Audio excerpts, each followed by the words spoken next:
Assalamualaikum warahmatullahi wabarakatuh.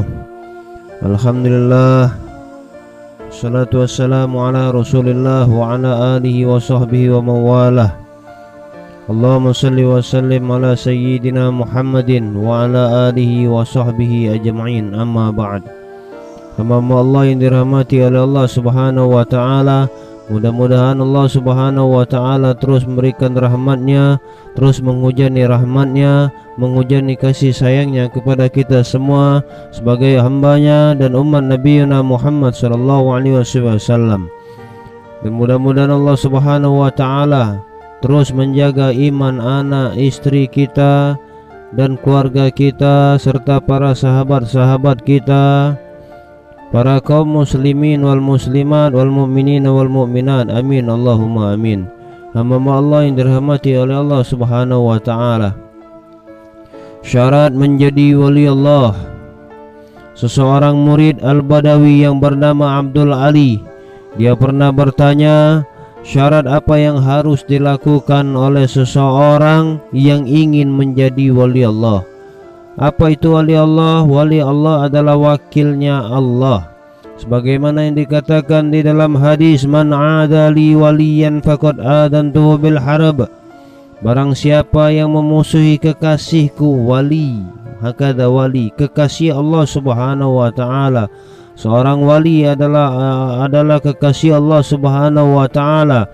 Wali Allah sudah Allah berikan kepada mereka itu hati ma'rifah, hati yang kenal kepada Allah, nur cahaya ilahi di dalam hatinya, dan mereka bertindak, bersikap, berbicara dan budi pekerti mereka layaknya menampilkan sifat-sifat Allah subhanahu wa ta'ala yang ada di dalam diri mereka. Maka syarat untuk menjadi wali Allah, kekasih Allah subhanahu wa ta'ala, beliau menjawab, seseorang yang benar-benar ingin sampai kepada derajat wali Allah subhanahu wa ta'ala itu ada 12 syarat, kata gurunya, dan tanda-tandanya, yakni yang pertama, mengenal Allah dengan sangat benar. Jadi kenal Allah subhanahu wa ta'ala dengan sangat benar. Kemudian yang kedua yaitu menjaga perintah Allah dengan sangat benar. Yang ketiga berpegang teguh pada sunnah Rasulullah sallallahu alaihi wasallam. Yang keempat melanggengkan daripada wudu, kondisinya selalu bersih dari hadas kecil atau besar. Dia bila batal wudunya langsung wudu kembali. Yang kelima, derajat untuk mencapai daripada derajat wali Allah, menerima keputusan qada Allah, senang maupun qadanya tidak senang. Yang keenam, meyakini atau yakin terhadap janjinya Allah subhanahu wa ta'ala dan harapannya besar kepada Allah subhanahu wa ta'ala, tidak mengharap selain daripada Allah subhanahu wa ta'ala. Kemudian yang ketujuh, syarat untuk mencapai derajat wali Allah, tidak mengharapkan kepada sesama makhluk Allah subhanahu wa ta'ala. Kemudian yang kedelapan, sabar dan tabah menerima gangguan dari orang lain. Kemudian yang kesembilan, syarat untuk mencapai derajat wali Allah subhanahu wa ta'ala, kekasih Allah, rajin dan taat kepada Allah subhanahu wa ta'ala. Kemudian yang ke-10, sayang berbuat baik terhadap semua makhluk Allah dan tanpa membeda-bedakan. Kemudian yang ke-11 yaitu tawadhu atau rendah diri terhadap yang lebih tua maupun yang lebih muda. Kemudian yang ke-12, sadar bahwa musuh utama adalah syaitan, di mana sarang syaitan sebenarnya ada di dalam dirimu, hawa nafsumu yang selalu membisik kepadamu, sebagaimana nasihat yang sudah dituangkan oleh Allah subhanahu wa ta'ala di dalam Al-Quranul Karim. Sesungguhnya syaitan adalah musuhmu, maka hati-hatilah akan tipu daya musuh itu. Al-Quran surah Al-Fatir.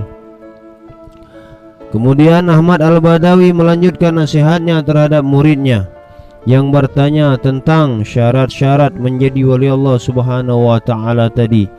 Demikianlah wahai Abdullah, hati-hatilah dirimu mencintai dunia. Hatimu mencintai dunia, karena kecondongan hati terhadap dunia adalah bibit daripada dosa yang akibatnya bisa merusak amal perbuatan yang baik. Sebagaimana yang telah disabdakan atau dikatakan oleh Rasulullah sallallahu alaihi wasallam, hubbud dunya ra'su kulli khati'atih. Cinta terhadap dunia adalah bibit dari segala dosa kesalahan. Dan ditambah lagi dengan Al-Quranul Karim, Allah Subhanahu wa ta'ala, sesungguhnya Allah selalu menolong terhadap orang-orang yang bertakwa dan benar-benar yang berbuat baik. Al-Quran Surah An-Nahl ayat 128. Manusia hamba Allah yang dirahmati oleh Allah Subhanahu wa ta'ala, boleh untuk berusaha di dunia, boleh kaya, namun yang dilarang oleh Rasulullah sallallahu alaihi wasallam adalah mencintainya sampai hati kita terisi dengan dunia. Tiada yang dipikir atau yang dikejar kecuali hanya dunia. Sementara hak kita kepada Allah Subhanahu wa ta'ala tidak dikerjakan, atau kewajiban kita yang telah diperintahkan oleh Allah Subhanahu wa ta'ala melalui Rasulullah tidak dikerjakan. Akan tetapi hamba Allah, justru dunialah yang harus kita tundukkan.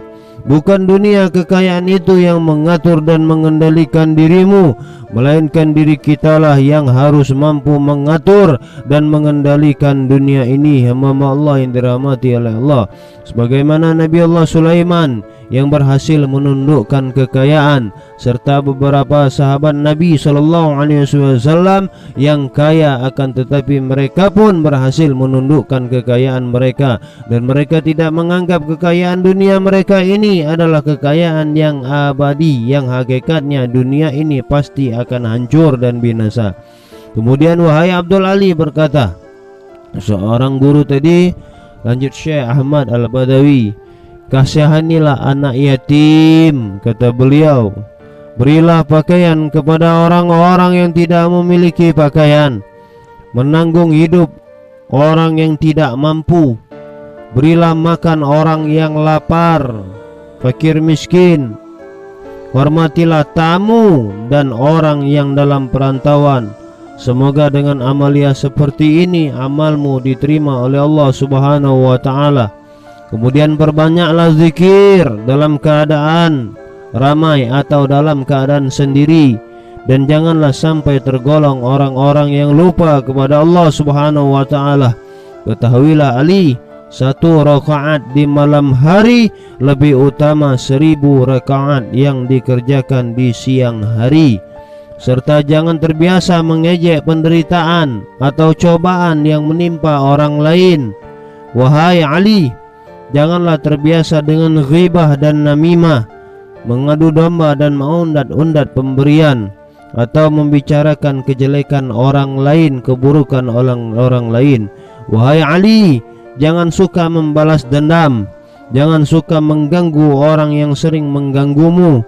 Maafkan orang yang menganiaya dirimu, serta berilah orang yang pelit kepadamu. Ketahuilah bahwa sebaik-baik manusia ialah terletak pada akhlaknya. Dialah yang sempurna imannya. Barang siapa yang tidak berilmu tidak akan berharga di dunia maupun di akhirat. Barang siapa yang tidak dermawan, tidak suka memberi, dan tidak akan memperoleh keuntungan dan kekayaan. Barang siapa yang tidak sayang sesama manusia, dia tidak memperoleh syafaat pertolongan Allah Subhanahu wa ta'ala. Barang siapa yang tidak sabar, dia tidak selamat. Barang siapa yang tidak bertakwa, tidak berharga di hadapan Allah Subhanahu wa ta'ala. Ikhlaskan dirimu menerima cobaan penderitaan, sebagaimana dirimu ikhlas menerima kenikmatan hamba Allah.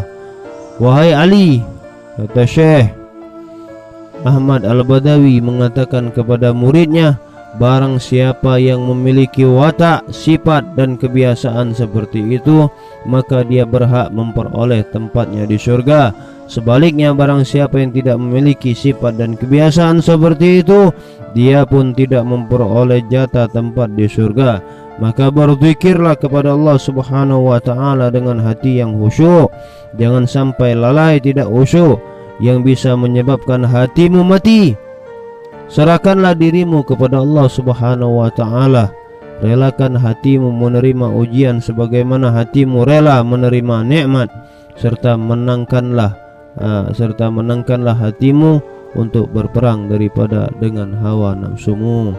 Kata hamba Allah yang dirahmati oleh Allah Subhanahu wa taala, semua yang diajarkan oleh seorang syekh kepada muridnya tadi pada hakikatnya amalan-amalan sunnah yang diajarkan oleh Rasulullah SAW, dan hal yang diperbuat atau dilaksanakan oleh baginda Nabi Muhammad SAW dan para sahabat-sahabatnya. Mudah-mudahan kita mampu untuk mengikutinya, mengikuti daripada jejak-jejak mereka, jejak-jejak para warasatul anbiya, pewarisnya para Rasulullah, para nabi, terususnya baginda Nabi Muhammad SAW.